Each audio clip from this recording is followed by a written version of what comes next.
All right, let's get right into it. Today, we're not just telling you a ghost story, we're going to take it apart, piece by terrifying piece. We're going to break down this chilling encounter from a girls' boarding school and figure out exactly what makes it so scary. We're starting right in the thick of it, in a moment of pure terror. Just picture it. A young woman, Nimisha, is completely falling apart. She can barely breathe, she's sobbing, and she has this gut-wrenching feeling that something is still after her. It's absolute panic. So the question is, how did she get here? To really get what's going on, we have to rewind. We need to follow the breadcrumbs that led her to this moment of pure, unfiltered dread. So, let's set the scene. So here she is, just staring at her own reflection, an absolute mess. Her hands are shaking so much she can't even manage to tie her hair back. And in this moment, all she can think about is how much she regrets her one simple habit, staying up late to study. It's such a classic horror movie move, isn't it? Taking something totally normal, even productive, and turning it into the one thing that triggers something awful. You know, every great horror story needs a killer setting, and this one is a classic. A prestigious, well-respected girls' boarding school. It's supposed to be a place of safety, of learning, which makes it so much creepier when you find out it's hiding a dark secret on one of its floors. So, let's meet our main players, Nimisha and her roommate, Manisha. They're just typical 8th graders, living in the school hostel. And like pretty much everyone else there, they've heard the stories, the whispers about the hostel being haunted. But come on, they just brush it off. It's just a silly rumor, right? Now this is where the legend really gets its teeth. See, it wasn't just some made-up story. It started 5 years ago with something very real and very tragic. A top student died, mysteriously, right there on the 5th floor. The police investigated but found nothing. No foul play, no answers. So they just closed the case. But then, the school did something that pretty much guaranteed the story would never die. They sealed off the entire floor, permanently. And just like that, a tragedy became a terrifying legend. Okay, this is super important, so pay attention. The two roommates are complete opposites. Nimisha's the night owl, studying way into the early hours. Manisha's the early bird. But it's Manisha's little details that you need to remember.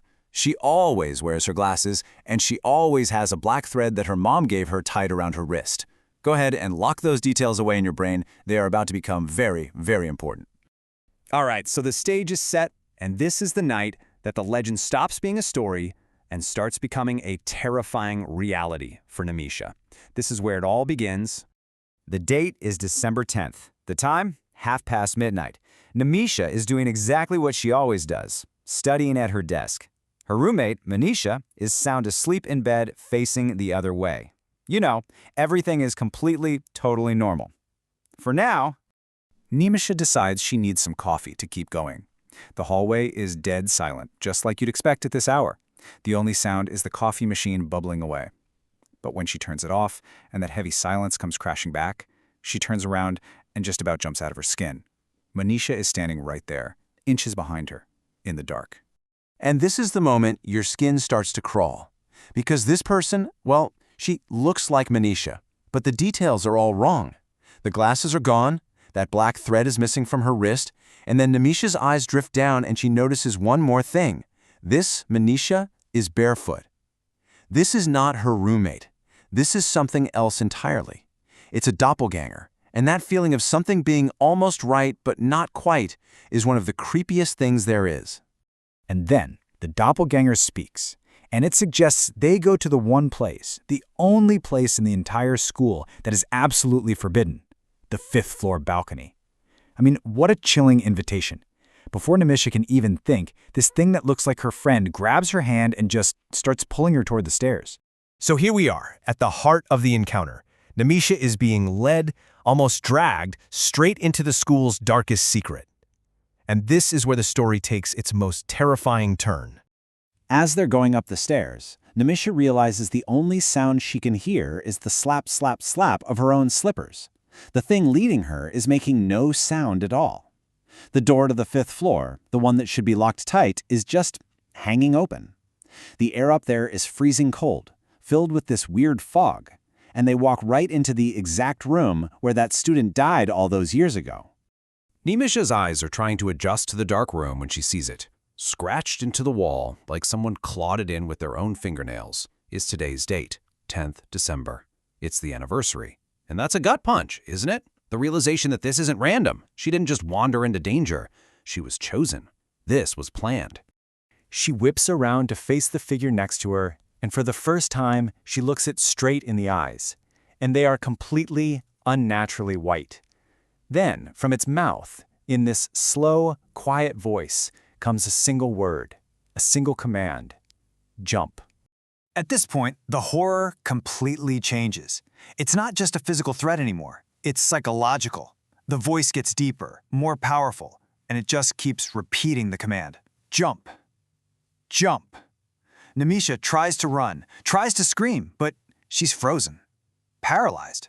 She can literally feel her own will just slipping away, her body getting heavy, like she's being hypnotized. She is moments away from being completely lost, right there on the edge. But then, a sudden, loud thud from one of the floors below just shatters the trance. It's so unexpected, so out of place that it's like a splash of ice-cold water, and it snaps Nemisha right back to her senses.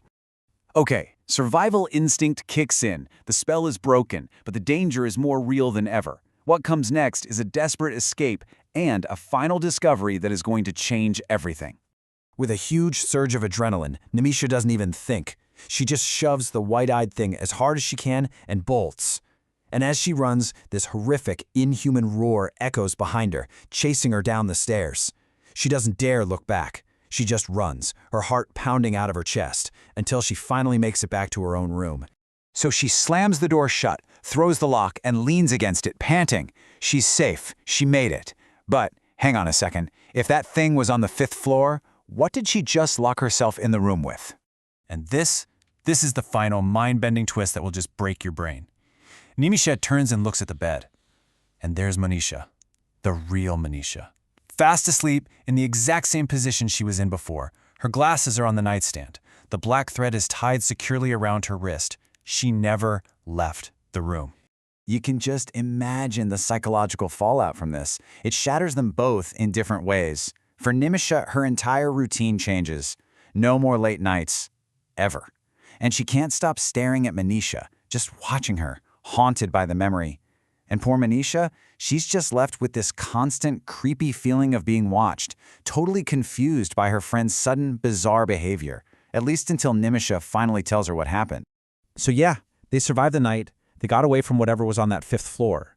But the real question, the one that sticks with you long after the story is over, is this: can you ever truly escape a memory like that? Sometimes the real haunting starts after you get away.